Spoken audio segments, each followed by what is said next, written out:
अब हम पढ़ रहे हैं क्लास 7 की साइंस क्या है। हमने देखा था कि अभी तक हमने सभी हल बल के बारे में पढ़ा था। हम देख रहे हैं सरल मशीनों के प्रकार क्या हैं।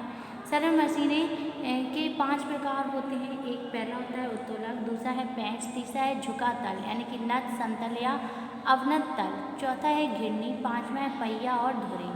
पहला हमें क्या दिया है उत्तोलक। उत्तोलक क्या होता है, देखिए उत्तोलक होता है लेवर, ठीक है। उत्तोलक एक सीधी या टेढ़ी छड़ होती है जो किसी निश्चित बिंदु के चारों ओर स्वतंत्रपूर्वक घूम सकती है। निम्नलिखित की स्थिति के अनुसार उत्तोलक को 3 भागों में बांटा गया है। आलम यानी कि जिस निश्चित बिंदु के चारों ओर उत्तोलक की छड़ स्वतंत्रपूर्वक घूम सकती है उसे आलम्ब कहते हैं। आयास क्या होता है, उत्तोलक को उपयोग में लाने के लिए उस पर जो बल लगाया जाता है उसे आयास कहते हैं। भार क्या होता है, उत्तोलक के द्वारा जो बोझ उठाया जाता है उसे भार कहते हैं।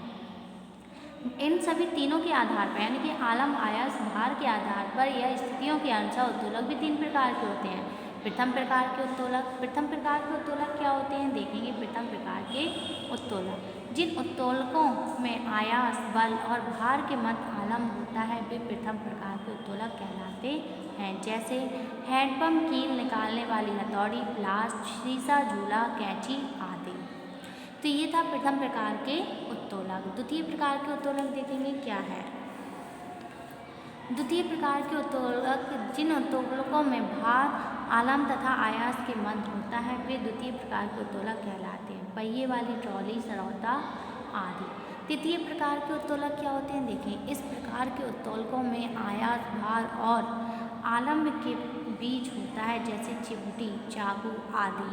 पैंच क्या होते हैं, पैंच यानी स्क्रू। किसी कार को सरल एवं सुविधाजनक बनाने में पैंच स्क्रू भी हमारी सहायता करते हैं। जैसे किसी मोटर वाहन के पहिए को निकालने में उसके धुरा दंड को उठाने के लिए स्क्रू जैक का प्रयोग किया जाता है। लकड़ी के दरवाजे, खिड़की व अलमारी बनाने में स्क्रू ड्राइवर की सहायता में इनमें स्क्रू पेंच लगाए जाते हैं। स्क्रू पेंच वास्तव में कैसे होते हैं, झुके तल के समान होता है। स्क्रू पेंच कैसा होता है, वास्तव में झुके तल के समान होता है। क्रिया अब हमें दिया है झुका तल। झुका तल क्या होता है ये भी जानेंगे कि झुका तल आखिर होता क्या है। तो क्रियाकलाप 3 से हमें समझाया गया है कि झुका तल क्या होता है। किसी भारी वस्तु जैसे लोहे के भारी बॉक्स को उठाकर मेज पर रखने का प्रयास करें। क्या आप ऐसा कर पा रहे हैं। अब लकड़ी का एक मजबूत पटरा लीजिए, पटरे को मेज से पृथ्वी पर झुकाकर रखिए। अब लोहे के बॉक्स को पटरे की सहायता से मेज पर चढ़ाएं। आपने क्या अनुभव किया, पटरे झुके हुए तल की सहायता से भारी बॉक्स को मेज पर चढ़ाने में आसानी होती है। झुका तल एक सरल मशीन की तरह कार्य करता है। मकानों में सीढ़ी, पहाड़ी पर घुमावदार सड़क झुके तल के अन्य उदाहरण हैं। अगली हेडिंग हमें दी गई है घिरनी। घिरनी यानी कि पुली। तो पुली क्या होती है, पुली वही उसी की बात कर रहे हैं। जब आप कुएं से पानी निकालते हैं उसमें एक पुली लगाई जाती है। तो घिरनी पुली।